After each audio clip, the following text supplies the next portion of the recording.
The Messenger of Allah once said, "If this world were even the wing of a mosquito in the sight of Allah, He would not have given a disbeliever even a sip of water from it." Let those words settle in your heart. Everything mankind has ever fought over, every empire, every palace, every fortune, every luxury, every title, every throne, every invention, every skyline reaching into the clouds, according to the Messenger of Allah sallallahu alaihi wasallam, the entire world is worth less than the wing of a mosquito in the sight of Allah. Think about that. The thing we spend our entire lives chasing is the very thing Allah teaches us not to become attached to. So let me ask you something. If Allah values this world so little, why have we made it everything? Why do we lose sleep over it? Why do we sacrifice our health for it? Why do we destroy families for it? Why do we compromise our religion for it? Somewhere along the journey, we forgot a simple truth. This world was never created to be our destination. It was only ever meant to be our road. Yet we decorate the road, forgetting the home. Allah describes this life with astonishing clarity. He says, "Know that the life of this world is only play, amusement, adornment, boasting among yourselves, and competition in wealth and children." Then Allah gives a picture so simple yet so profound. Like rain that causes plants to grow. People admire its beauty. It flourishes. It appears full of life. Then it begins to fade. It turns yellow. Then it crumples into dry fragments carried away by the wind. That is the world. Not because it is evil, but because it was never meant to last.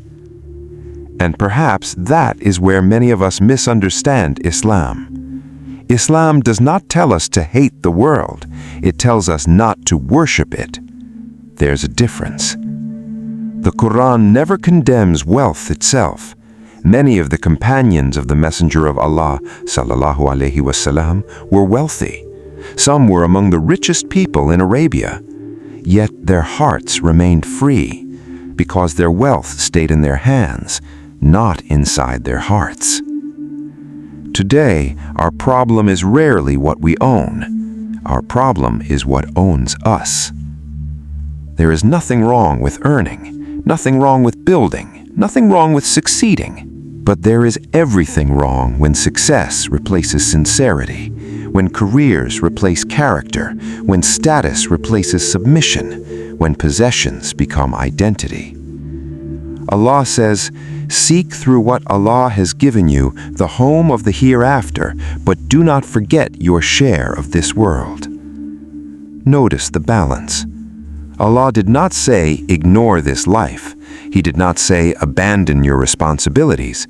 He simply changed the order. Seek the hereafter first, then take your share of this world. But what have we done? We reversed the verse. We seek this world first, and if there is time left, we remember the hereafter. The Messenger of Allah once described himself with remarkable simplicity. He said, "What have I to do with this world? I am like a traveler who rests under the shade of a tree, then continues on his journey." Imagine a traveler. He stops beneath a tree. The shade protects him for a short while. Would he begin building a mansion beneath that tree? Would he spend years decorating it? Would he forget that he still has a destination ahead? Of course not, because he understands the shade is temporary. Yet this is exactly how many of us treat the dunya. We act as though we will remain forever. We plan for decades, but postpone repentance until tomorrow. We insure our homes while neglecting our hearts. We protect our savings while exposing our souls.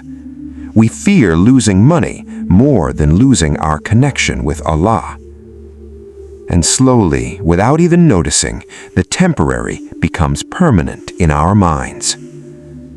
One of the greatest tricks of this world is not that it is beautiful, it's that it convinces us it's lasting. Every generation believes they have more time. Every generation imagines death belongs to someone else, until one day it knocks on their own door.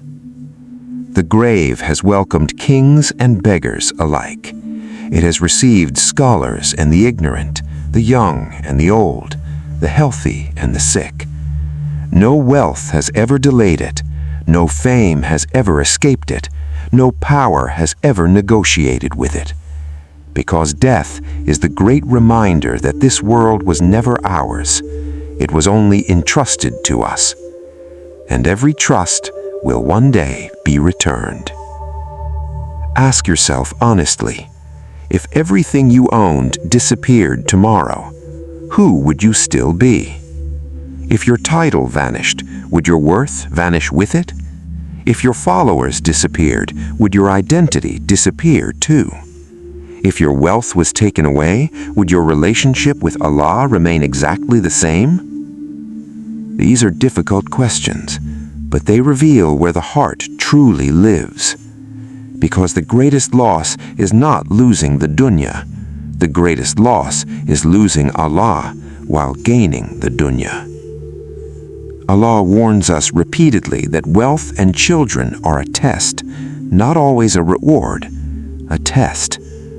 Sometimes poverty tests patience, sometimes abundance tests gratitude, and often the second test is far more dangerous, because blessings can quietly become distractions, comfort can slowly become heedlessness, success can become arrogance, and luxury can make us forget the one who provided it. This is why the believer constantly checks the direction of the heart, not just the condition of the wallet. The question is never, how much do I own? The real question is, how much of my heart belongs to this world? Because the dunya is an excellent servant, but a terrible master. Use it to feed your family. Use it to give charity. Use it to build masjids. Use it to help the poor. Use it to seek knowledge. Use it to prepare for the hereafter. But never mistake the vehicle for the destination. One day, every house will belong to someone else. Every bank account will have a new owner. Every expensive watch will tick on another person's wrist. Every car will carry another family. Everything we called mine will remain here. Only our deeds will travel with us. Only our prayers, our sincerity, our penitence, our patience in Allah. These are the only investments that never lose value. So perhaps the real question is not, how much of this world have I collected? Perhaps the real question is, when I stand before Allah, will I have collected enough for the world that never ends? Because in the end, the dunya was never the prize. It was only the examination hall. And every passing day is one page of the test being turned forever.